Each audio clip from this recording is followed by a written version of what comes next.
Welcome to another episode of the Lone Recruiter Podcast. I'm your host, Brett Clemenson, and if you're a recruiter out on your own or just lacking general advice or mentorship, you've come to the right place. Our episodes are designed to give you the motivation, the strategies, and the support you need to become the very best lone recruiter. So join us, grab a cup of coffee, and let's take your desk to another level. Now, do you have main character syndrome? It's been going around on the socials. It's not narcissism. Is a really great way to encapsulate, I think, a lot of people. I've always said I think people are the hero of their own story. They have to be. That's just how humans operate. But main character syndrome's a little bit deeper than that. It's really a person who thinks that they are the protagonist of any situation that they are in. We all and there's varying levels. You see our friends like, oh my God, that person's always talking about themselves. Oh my God, they're always it's always about them. That's main character syndrome, right? And people who have this might think that they're always the most person in the space, but it's not true. That's just in their head. Now, if you think, oh, maybe that's me, I'm here to say that's okay. But knowing that is a trait that you have, and how to address it can actually change your life. So it's an interesting one. And even if you don't think you have it, this is an interesting episode because it might help you with candidates that you're dealing with. It might help you with friends. It might help you with family members. So main character syndrome. So as I said, I think to some extent we all are a hero of our own story. And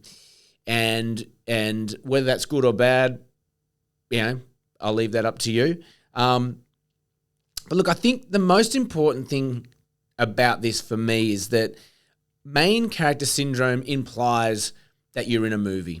And a movie, for the most part, a traditional film has a beginning, a challenge, they overcome it, they're rewarded, and it's happy at the end. There's a very natural arc that happens in a film.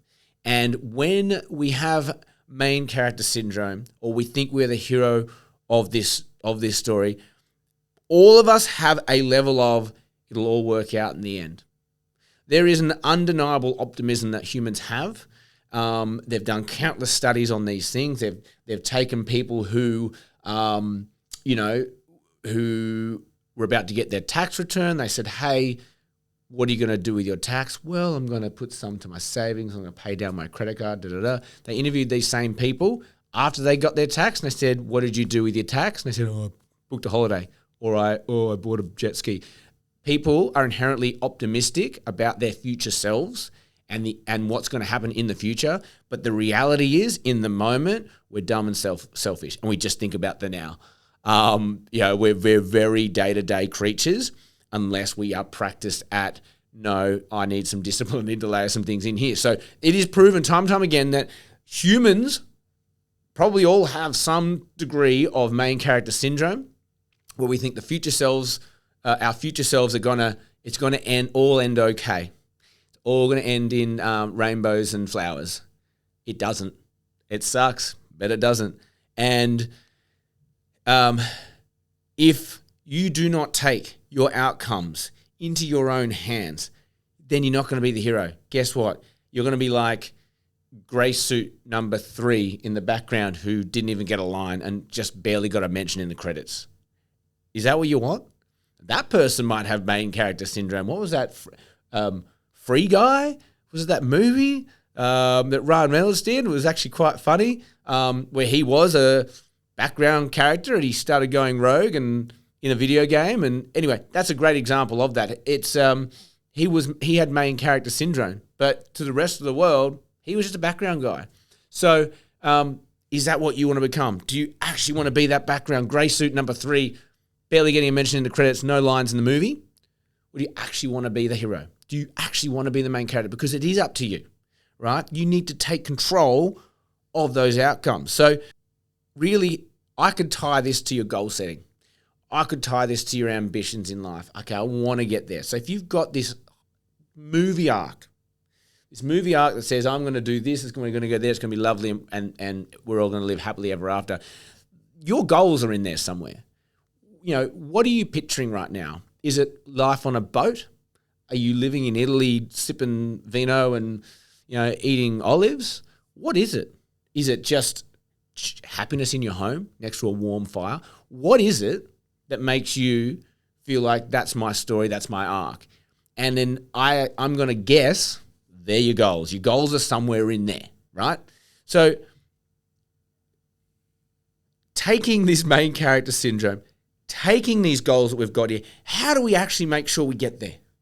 That's what this episode is about. How do we make sure that we get to those goals so that we are the main character? Well, do you know what? Every main character has to become someone else. They have to overcome a hurdle. They have to, if they want to get the girl and they're a nerd and they're really, shy, they have to become confident and a different human. They have to evolve to get to that outcome. If it's like, a hero movie, a lot of the times they're an average person, they get bit by a spider, all of a sudden they have to become Spider-Man. Or, Bruce Wayne has to overcome his fear of bats and, his deep sense of justice over his parents' loss. He has to become Batman. A main character has to go from an average to something. You have to become something to reach those goals. And that's the bit that people don't get in life. If you do not become the person you need to become to reach those goals, then you will never reach those goals. So I can relate this back to recruitment. I really can. So stick with me. But look, I don't know if this is all ringing true for you. If, for example, you wanted to have a six-pack, right? And currently you don't have a six-pack, but you also eat crap and you don't go to the gym. I have to become someone who enjoys eating healthier and enjoys a little bit more exercise. I'll probably more likely to get a six-pack. I can't just want a six-pack. If I want to retire with $1 million, but I'm not actually saving or investing or doing anything with my money right now, I need to become someone who's every week doing a little bit more, every week, chipping away at my investments and putting money away or having some sort of stress. I have to become an investor. If I want to be more confident, I need to become more comfortable around people, right? You get the gist. So, in recruitment, if I want to, I've got this at the moment, if I want to lead a team, we've got someone who's going on that journey of leading a team. They know and we know you've got all the skills as a recruiter, but if you want to lead a team, you need to become better at leading people because you're not currently doing it. We don't know how you're going to go with that. We know their personality type. You need to become more direct with people, and I know you're going to over support these people. So we need to come and give you some bumper bars so that you don't waste your time managing and leading people. So he has to become someone different to who he is now to be able to lead the team. If you want to be a biller, if you want to take your billings from $500,000 to $1 million, do you think you're going to get there by being the same person you are today? Nah, you're not, okay? If you think, that's madness. If you think by doing exactly what you're doing today, you're going to go from 500 to $1 million, you're an idiot. You're an idiot. I'm sorry. You need to become $1 million biller. What does that look like?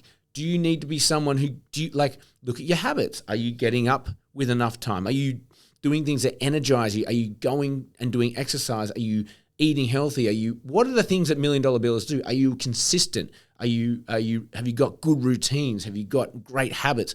Who do you need to become to be $1 million biller? Okay. I'm not saying change who you are. It's generally you need to just evolve. You need to evolve like a Pokemon, right? You don't want to stay the baby one forever. You want to turn the big, almighty, powerful one. And you have to evolve to do that. So main character syndrome says that you think you're the main character in the narrative. Like any hero or main character in a film, there needs to be adversity and there needs to be an evolution to reach the happy conclusion. Your life is no different. Your billings are no different. If you want to be somewhere in life, fucking A, great. Go for it. But just know, you need to evolve. Who do you need to become to reach those goals? It's a simple one. That's all I have time for you today. Hope you got something out of it. Please like, share, subscribe. It really helps us grow and evolve. As always, have an amazing day, and may all your deals come